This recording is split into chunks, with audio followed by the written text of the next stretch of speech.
সাত সকালে নিয়ে ফিরে এলাম বিরতির পর। আজ আইসিএসসি এবং আইএসসির রেজাল্ট সকাল 11টায় ফল প্রকাশ হবে। আইসিএসসি এবং আইএসসির results.cisce.org এ গিয়ে জানা যাবে রেজাল্ট। ফল প্রকাশের পর আগামী 10ই মে পর্যন্ত করা যাবে পুনর্মূল্যায়নের আবেদন। আজ সকাল 11টায় আইসিএসসি এবং আইএসসির ফল প্রকাশ হবে। আপনারা রেজাল্ট জানতে পারবেন results.cisce.org তে গিয়ে, এবং পাশাপাশি জানিয়ে রাখবো ফল প্রকাশের পর আগামী 10ই মে পর্যন্ত করা যাবে পুনর্মূল্যায়নের আবেদন।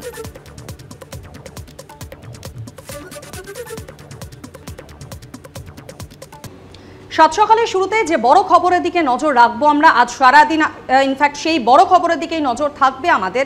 আপনাদের মনে থাকবে গত 22শে এপ্রিল হাইকোর্টের মাননীয় বিচারপতি দেবাংশু বসাকের ডিভিশন বেঞ্চ এই নির্দেশ দিয়েছিল যে প্রায় 25,753 জনের চাকরি বাতিল করা হবে। প্রায় 26,000 জনের চাকরি বাতিলের নির্দেশ, পাশাপাশি অতিরিক্ত শূন্যপদ তৈরি করে নিয়োগ প্রক্রিয়ায় যারা যুক্ত ছিলেন তাদের বিরুদ্ধে সিবিআই তদন্তের নির্দেশও দেওয়া হয়েছিল। আর হাইকোর্টের এই রায়কে চ্যালেঞ্জ করেই রাজ্য সরকার, এসএসসি, চাকরিহারাদের একাংশ এবং এর পাশাপাশি মধ্যশিক্ষা পর্ষদ সুপ্রিম কোর্টের দ্বারস্থ হয়। এরপর আপনাদের মনে থাকবে গত 29শে এপ্রিল অর্থাৎ আগের সোমবার সুপ্রিম কোর্ট হাইকোর্টের এই রায়কে আপাতত বহাল রাখে। শুধুমাত্র হাইকোর্টের যে রায়ের অংশে বলা হয়েছিল যে অতিরিক্ত শূন্যপদ নিয়োগের সঙ্গে যারা যুক্ত তাদের বিরুদ্ধে সিবিআই তদন্ত করা হবে, সেই নির্দেশের ওপর স্থগিতাদেশ দেয় সুপ্রিম কোর্ট। এরই মধ্যে গত শুক্রবার অর্থাৎ 3রা মে বঙ্গে প্রচারে এসে প্রধানমন্ত্রী নরেন্দ্র মোদী চাকরিহারা যোগ্যদের পাশে দাঁড়ানোর আশ্বাস দেন, পাশাপাশি তাদের আইনি সহায়তা দেবে বলেও আশ্বাস দেওয়া হয়। আর এরপরই ডিগবাজি খেতে দেখা যায় এসএসসি চেয়ারপারসন সিদ্ধার্থ মজুমদারকে। তিনি বলেন যোগ্য অযোগ্যদের বিভাজন করা সম্ভব, তাদের কাছে তার জন্য পর্যাপ্ত প্রমাণ রয়েছে। এখন দেখার আজ যখন সুপ্রিম কোর্টে এই মামলার শুনানি হবে তখন এসএসসি ঠিক কি অবস্থান নেয়, আদৌ কি তারা যোগ্য অযোগ্যদের তালিকা বিভাজন স্পষ্ট করতে পারবে? প্রধানমন্ত্রীর নির্দেশ মতো যোগ্য অথচ চাকরিহারা শিক্ষকদের পাশে দাঁড়াতে ইতিমধ্যে লিগ্যাল সেল করেছে বিজেপি। উল্টোদিকে যোগ্য অযোগ্য বাছাইয়ের প্রশ্নে প্রধানমন্ত্রীর পাশে দাঁড়ানোর আশ্বাস দেওয়ার পরেই কার্যত ডিগবাজি খেয়েছেন স্কুল সার্ভিস কমিশনের চেয়ারম্যান সিদ্ধার্থ মজুমদার। এই পরিস্থিতিতে মঙ্গলবার তৃতীয় দফা ভোটের আগে সোমবারই সুপ্রিম কোর্টে এসএসসির চাকরি বাতিল মামলার শুনানি রয়েছে। এখন সবথেকে বড় প্রশ্ন, এবার সুপ্রিম কোর্টে কি অবস্থান নেবে এসএসসি? সোমবার সুপ্রিম কোর্টের শুনানিতে যোগ্য ও অযোগ্যদের বিভাজন স্পষ্ট করবে এসএসসি। হাইকোর্টে যে তথ্য দিতে পারেনি তা কি দিতে পারবে স্কুল সার্ভিস কমিশন? এর আগের শুনানিতে হাইকোর্টের প্রায় 26,000 চাকরি বাতিলের নির্দেশই আপাতত বহাল রেখেছে সর্বোচ্চ আদালত। এসএসসির কাছে দেশের প্রধান বিচারপতি জানতে চান, ওই মার্কশিট নেই, নষ্ট করে দেওয়া হয়েছে, তাহলে আপনারা কি করে যোগ্য অযোগ্য প্রার্থীদের আলাদা করবেন? জানি কয়েকদিন আগে এসএসসির চেয়ারম্যান বলেছিলেন যোগ্য অযোগ্যদের স্পষ্ট বিভাজন করা কার্যত অসম্ভব। সবাইকে যোগ্য বলতে আপনি তো তাহলে পাচ্ছেন না, এটা কখনো সার্টিফাই করা যায় না। সবাইকে আমি তো চেক করে দেখিনি, তাদের ওএমআর কি আমি বাকি 19,000-এর বা বাকি 23 লক্ষের ওএমআর চেক করে দেখেছি। কিন্তু শুক্রবার প্রধানমন্ত্রী চাকরিহারা যোগ্যদের পাশে দাঁড়ানোর আশ্বাস দেওয়ার পর ডিগবাজি খান এসএসসির চেয়ারম্যান। আমরা চেষ্টা করব যে মহামান্য সুপ্রিম কোর্টে এখন বিষয়টি আছে বিচারাধীন, যে মহামান্য সুপ্রিম কোর্টকে এটা আশ্বস্ত করতে যে এই তালিকা থেকে যোগ্য অযোগ্য বিভাজন করা সম্ভব।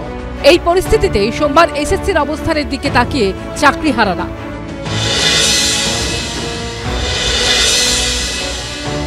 রাজ্যের মুখ্যমন্ত্রী বারবার বিভিন্ন অনুষ্ঠানে বলছেন তিনি যোগ্য চাকরিহারাদের পক্ষে। দিদি, আপনি যদি সত্যিই যোগ্য চাকরিহারাদের পাশে থাকতে চান, যে সত্যি আপনি দরদি, তাহলে আগামীকাল আপনার যে এই রাজ্যেরই স্কুল সার্ভিস কমিশন যে যারা শিক্ষক নিয়োগ করে তাদেরকে বলুন যে অবিলম্বে যারা যোগ্য আর যারা দুর্নীতির সুবিধা পেয়ে ঘুষের বিনিময়ে সাদা খাতা দিয়ে চাকরি পেয়েছে আর আমরা যারা আমাদের কাছে কোথাও অভিযোগ নেই, আমাদের আলাদা করুন, এইটাই আমাদের কাছে প্রত্যাশা। কেসটা সুপ্রিম কোর্ট পর্যন্ত যাওয়ারই কথা ছিল না যদি এসএসসি অনেক দিন আগেই একটা পরিষ্কার যোগ্য এবং অযোগ্যদের প্রার্থী যারা দুর্নীতির আশ্রয় নিয়ে এই এখনো চাকরি করছে। প্রত্যাশা তো অবশ্যই করছি, কারণ এত আন্দোলন, এতজনের এত বড় আন্দোলন বা আমাদের যে এত বড় ত্যাগ আমার মনে হয় না বিফলে যাবে। এসএসসি আমাদের যোগ্য এবং অযোগ্যদের আলাদা দুটো লিস্ট দেবেন এবং সেই লিস্ট অনুযায়ী মহামান্য আদালত তার বিচার শোনাবেন। চাকরি দেওয়ার ক্ষমতা নেই, চাকরি কেড়ে নেওয়ার গোসাই এখন বলছে আমরা সাহায্য করব। কোনো সাহায্য দরকার নেই, আমরাই সাহায্য করছি এবং আমরা করব, আপনাদের চিন্তা করার কোনো কারণ নেই। ইচ্ছা মতো একটা বলে দিল যে কেউ 5 টাকা খরচ করে একটা কোর্টে কেস করতে পারে, আর সবই তো বসে আছে ভাতপার কেউ না কেউ, তারা একটা অর্ডার দিয়ে দিল, প্রমাণ হলো না, আপনি চোর হয়ে গেলেন, আগে তো প্রমাণ করতে হবে। এই যে গোটা রাজ্য জুড়ে চোর চোর চোর চোর আওয়াজ উঠেছে, আধা মন্ত্রিসভা জেলে গেছে, বাকি আধা মোদিজি তৃতীয়বার প্রধানমন্ত্রী হলে যাবে, মাফলার গেছে, হাওয়াই চটির পালা এবারে। আমাদের 26,000 ছেলে মেয়ে যাদের চাকরি খারিজ হয়েছে সেই ব্যাপারে কালকে শুনানি।